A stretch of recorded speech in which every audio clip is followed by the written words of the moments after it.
How's it going? You? How's it going with you? I'm doing great. I can't complain at all. Life is good. The decision or your move to the analyst role, why was now the right time for that? It was honestly that Christmas Day game, being in the booth, being back in the stadium, feeling that energy, feeling that atmosphere, and having the ability to really expound on some football knowledge and be able to try and talk to the fans about what you're seeing and share your knowledge.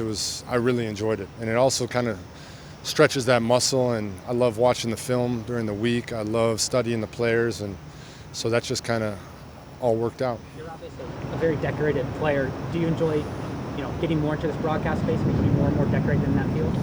I mean, I would say it has nothing to do with the decorations. It has more to do with the day-to-day enjoyment of what you do. I love the game of football. When I was playing, I always said I would never be an analyst. I was like, you'll never ever catch me doing that. And then I retired, and I realized, son of a bitch, I really love this game. Like, I really love football. So I want to be around it. I want to be a part of it. And I love watching these guys at the highest level do what they do. So it's a lot of fun. What do you think about the energy that you've seen from this defensive unit out here today? It was incredible. I was talking to some people on the sideline, like, those are the moments you miss the most. Practicing with your guys, make a play, and everybody goes nuts. The whole sideline, the whole defense. There's just nothing better. And those are the best teams. In the middle of June, the last day of minicamp, going crazy over a play, just because you love the game, you love your brothers, you love to make plays. And that's going to translate in the fall. This is a really good group. JJ, 2 years ago you said that with D'Amico Ryans, you kind of called it that this was going to change things. What have you seen with D'Amico putting his stamp on it, turning this thing around? Yeah, I would say that there has been nothing that could have changed the trajectory of the organization more than that. Now, obviously, you also have to add the drafting of CJ and Will and the moves that they've made, but none of it happens without D'Amico at the helm.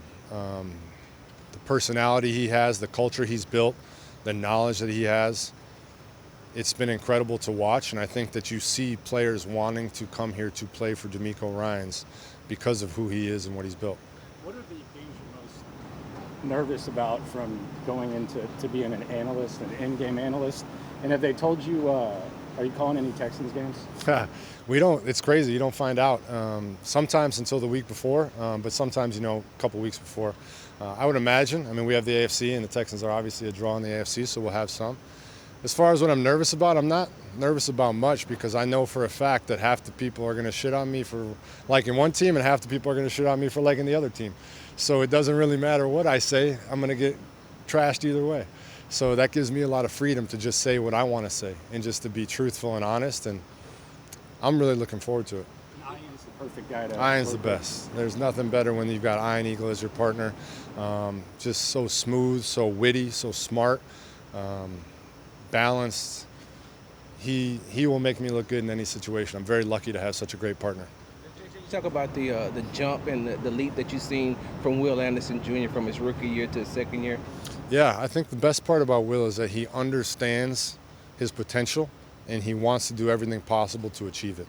And not everybody has both of those things together. Some people don't understand how great they could be, and other people aren't willing to work hard enough to accomplish it. Will has both. And it's been really fun to watch him grow and progress because he is willing to put in all that work and he is willing to make the sacrifices, and he's reaping the rewards because of it. And it also is really nice when you put Daniil Hunter on the other side because, man, what a combo. JJ, you got to see him play throughout his time in Cleveland. What does Nick Chubb provide for us? Not just from a veteran standpoint, but also from what he sells that. Yeah, I mean, he's an incredible player. Strong, tough, fast, physical. But then, like you said, the mentality that he has, the way that he works, I mean, it's really tough to see a guy like that leave a great city like Cleveland because he represents what a Cleveland Brown, like what Cleveland is, a tough, hard-working guy. But, hey, Texans will take him, no problem. And really looking forward to seeing how he fits in that backfield between him and Mixon, kind of reuniting some old AFC North boys. It'll be fun. JJ, Daniil Hunter, with what he did last year with these guys, What do you feel you saw from Daniil in terms of even taking it to a different level? I don't think I saw him take anything to a different level because I've known Daniil's level for a long time, and I think he's been criminally underrated for his entire career. Um, I've been watching Daniil my whole career, and he's been playing at this level for that long. He's a phenomenal player in the run and in the pass. He's got multiple different moves. He's extremely strong, but he also has these finesse, agility moves. This is who he's been. I don't know why the world is just kind of starting to figure it out. How would you characterize Houston as a football city? Houston's an unbelievable football city. I mean, from the lovely blue days back in the day, obviously to the difficult times of having the Oilers leave town and everything that came with that, to then the resurgence with the Texans.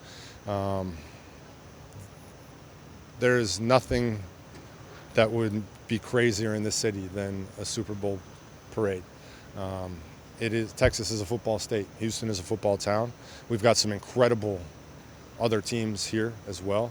I mean, personally got to enjoy the Astros parades and everything that came with the Astros winning multiple World Series. Would love nothing more than to see the Texans version. Your time. Go ahead. Go ahead. You mentioned that you've been in the analyst role now. Has that itch finally been settled that you want to come back? Yeah, I would say I don't know if it'll ever be settled, honestly. I mean, I'll always think I can do it, which is a problem. Andre and I have talked about that a few times. Like, no matter how long you go, you're like, I got a couple in me. But I definitely, the last 2 years, you could honestly, like you could say, like there's always that 1% in the back of your head. I definitely no longer have that anymore. I'm just comfortable. I'm at peace. We're having our second baby soon, and life is very good. I'm very fortunate. I know it's still early in his career, but we look at what Derek Stingley has been accomplished already. What stands out?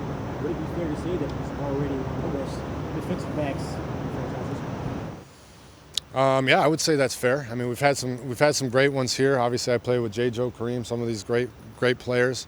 But Sting is a phenomenal player, and he's so businesslike in what he does.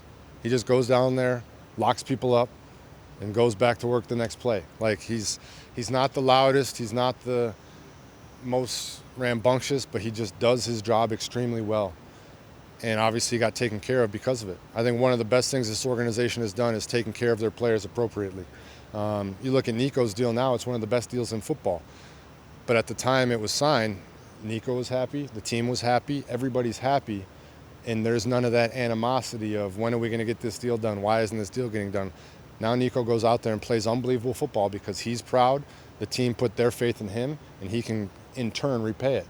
Same with Sting. I mean, look at Daniil getting taken care of. Like I'm sure Will and CJ coming up.